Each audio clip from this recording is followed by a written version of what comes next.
Title: Oblivious, written by Witch Hazel's Musing.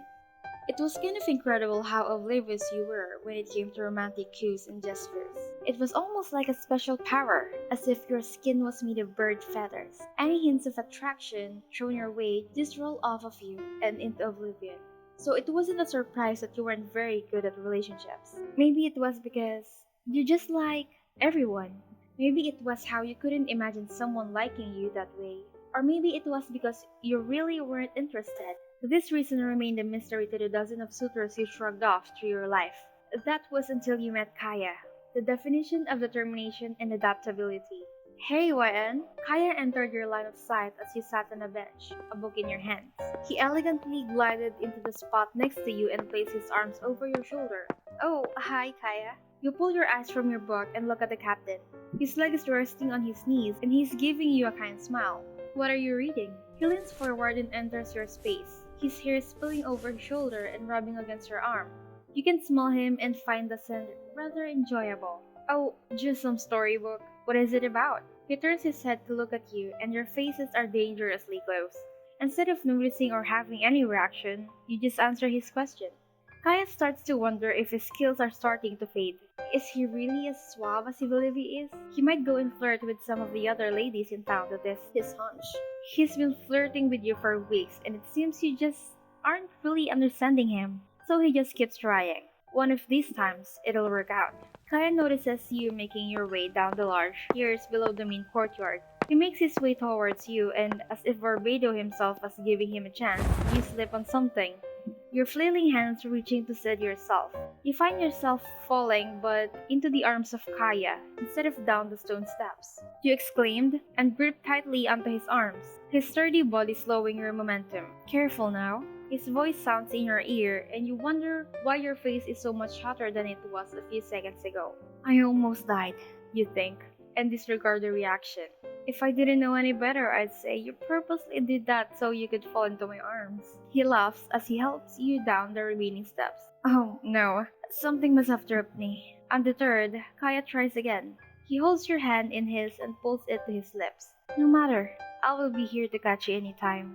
That's sweet of you. You knights are so kind. You smile and continue on your way, leaving Kaeya staring at his hands in disbelief. This thick-headedness of yours was driving Kaeya up a wall. He just didn't get it. So after attempt, and none of them hitting their mark, he dropped all the hints and just gave it a one last shot.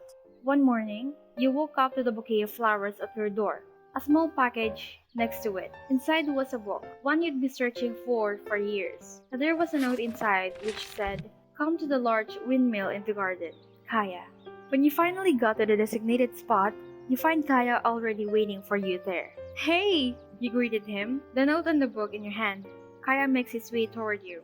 Did you leave those flowers and this book outside my door today? Yup. Once he approaches you, he runs his fingers down your arm. You find the action strange, but don't shoo him away. Did you know? I used to have this book when I was younger, but it fell into the river and was ruined. I've never been able to find one ever since. When you look at Kaeya, he's smiling. I knew. He takes your hand in his and leads you to one of the benches under the windmill. Are you okay? You're acting strange. You take a seat on the bench and watch him take the spot next to you. I have something to tell you. Will you listen to me? He holds your hand in his and looks at you before speaking again. I like you. Kaeya, I like you too. A huge grin spreads over his face and there is so much joy in his eyes. You do? Yeah, of course I do. You're like my best friend. He drops his head before standing up. No, he's pacing back and forth, his hands wrapped around his mouth. Kaeya? He rushes back to where you are sitting and places his hands on either side of you, one against the armrest and the other on the back of the bench. YN, I like you.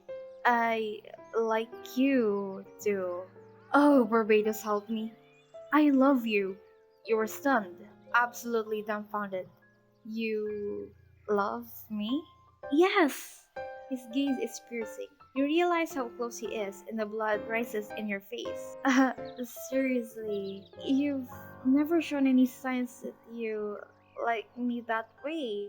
Are you? He's so flabbergasted, he can barely get a response out. For weeks, I've been flirting with you. That's what you were doing? I thought you were just being nice. His confidence is shattered. He bent his knees and rests on the balls of his feet, absolutely defeated. There is so much emotion building inside of you that you can't help but burst into laughter. He looks at you slightly irritated. I'm sorry. I've never been good at reading those kind of messages. You must have worked so hard. His face perks up a bit. I did, and you ignored me every time. I'm sorry. I'm listening now. And you cock your head, not sure what he means. Do you feel the same? Yes. The smile that takes over Kaya's expression could demolish buildings. It stabs your heart and you can't help but smile back at him. He pulls you up from the bench and into a deep kiss. His hands cup around your face. When you pull away for a breath, both of you are radiating joy. Sorry for being so oblivious. It's okay. We'll work on that. He pledges before returning his lips to your own.